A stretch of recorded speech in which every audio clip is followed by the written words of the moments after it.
এই হাদিসটির প্রেমে পড়ে গেছি, তো আপনারাও শুনে যান।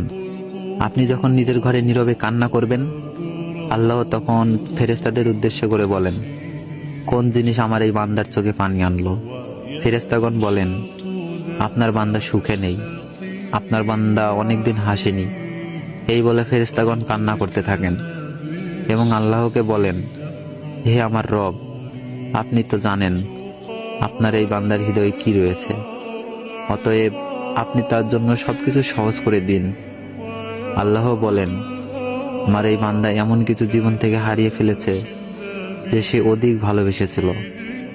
অতএব আল্লাহ বলেন, আমি শপথ করছি, আমার বান্দা যা তার জীবন থেকে হারিয়েছে তার চেয়ে উত্তম জিনিস আমি তাকে এনে দিব, যা দেখে দুনিয়া ও আখিরাতে সবাই বিস্মিত হবে।